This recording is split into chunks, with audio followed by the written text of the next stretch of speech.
ეს საქართველოში არსებული პირველი სამრევლო სკოლაა. ყოვლადწმინდა სამების სახელობის საპატრიარქო ტაძრის სამრევლო სკოლა უწმინდესის და უნეტარესის, სრულიად საქართველოს კათოლიკოს პატრიარქის, მცხეთა თბილისის მთავარეპისკოპოსისა და ბიჭვინთისა და ცხუმ-აფხაზეთის მიტროპოლიტის ილია მეორის ლოცვა-კურთხევით 1999 წელს დაარსდა. აქ სხვადასხვა ასაკის მრევლის სრულიად უსასყიდლოდ შეისწავლის ხელოვნების სხვადასხვა მიმართულებას. ეს გახლავთ ჩვენი სკოლა. სანამ ჩვენი საუბრის ძირითად თემაზე გადავიდოდით, მაყურებელს მინდა მივაწოდო მცირე ინფორმაცია სკოლის შესახებ. როდესაც უწმინდესმა გახსნა ჩვენი სკოლა, ძალიან მნიშვნელოვანი შენობა გადასცა სკოლას. ეს გახლდათ პატრიარქ კალისტრატე ცინცაძის დროს აშენებული საპატრიარქო რეზიდენცია, სადაც მისი ჩათვლით ცხოვრობდა 5 პატრიარქი და მოღვაწეობდა და მათ შორის ჩვენი პატრიარქიც. ჩვენ რამოდენიმე ათეული წელი ვიყავით ძველ საპატრიარქოში და რამოდენიმე წლის წინ გადმოვედით აი აქ სამების საკათედრო ტაძრის ეზოში. უწმინდესი ძალიან დიდ მნიშვნელობას ანიჭებს, რომ ადამიანს ჰქონდეს დამატებითი პროფესია, რომელიც დაკავშირებული იქნება ხელსაქმესთან. სწორედ ამ მიზნით ჩვენ სკოლაში გარდა ტრადიციული გალობისა და ხალხური სიმღერისა გვაქვს სხვადასხვა წრეები. ახლა მიმდინარეობს გარდამოხსნის მოქარგვა და აი ამ თემის ირგვლივ ჩვენი პედაგოგი, ქარგვის პედაგოგი ლიზა ჩქარეული მოგიყვებათ.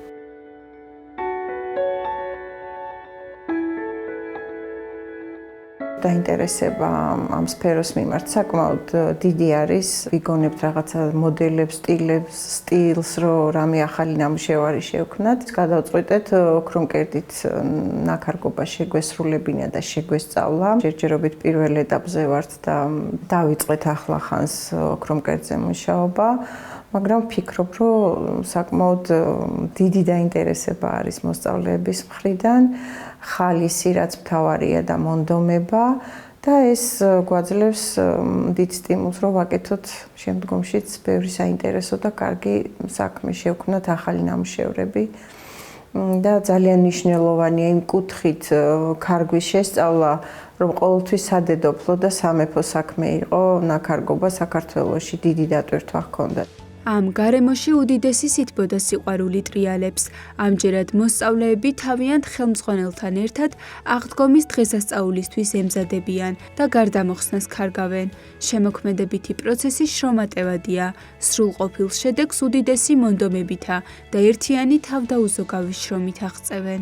ნებიშვიდეულში გარდამოხსნას დააბრძანებენ ტაძრის შუაგულში, რაც სიმბოლურად აღნიშნავს მაცხოვრის ჯვრიდან ჩამოხსნის და საფლავად დადების სცენას. წითელი პარასკევი და დიდი შაბათი ეს არის ქრისტეს დატირების საფლავიდან გადმოღების სცენა და ნაქარგობა გადმოგცემს ამ თემას. მზადდებოდა ოქროს ძაფი სპეციალურად ნაქარგობისთვის, ოქროს და ვერცხლის ძაფი. როდესაც უკვე დაიწყო ამ გარდამოხსნების ტაძრად დაბრძანება, იქარგებოდა ოქროს ძაფით. ჩვენ შემთხვევაში ახლა ესეთი ძვირფასი ძაფი არ გვაქვს, მაგრამ შესაბამისად ვაკეთებთ იმითი რისი საშუალებაც არის ამ ეტაპზე. სიმბოლიკების, სიმბოლური დატვირთვა რა ჰქონდეს, რომელი ორნამენტი უნდა იყოს, რა უნდა იყოს გამოსახული თვითონ გარდამოხსნაზე, ამ ყველაფერს ვსწავლობთ, ვიგებთ და პროცესში ვასრულებთ. მე აქ დავდივარ ოქტომბრის თვიდან და ქარგვა ძალიან მიყვარს.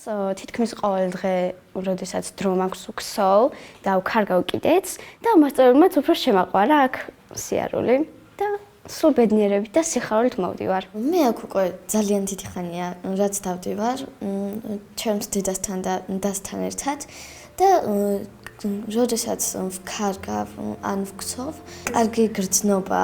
ყოვლადწმინდა სამების სახელობის საპატრიარქო ტაძრის სამრევლო სკოლაში თავდაპირველად მხოლოდ გალობა შეისწავლებოდა. დღეს სასწავლო პროგრამა მრავალფეროვანია. აქ შეისწავლება ისეთი მიმართულებები, როგორებიცაა მედავითნეობა, მოზაიკა, ქარგვა, კალიგრაფია, ხატწერა, ხატვა, ხელოვნებათმცოდნეობა, ხალხური სიმღერა, ხეზეჭრა და სხვა. ყოვლადწმინდა სამების სახელობის საპატრიარქო ტაძრის სამრევლო სკოლის მოსწავლეების რაოდენობა ყოველდღიურად იზრდება.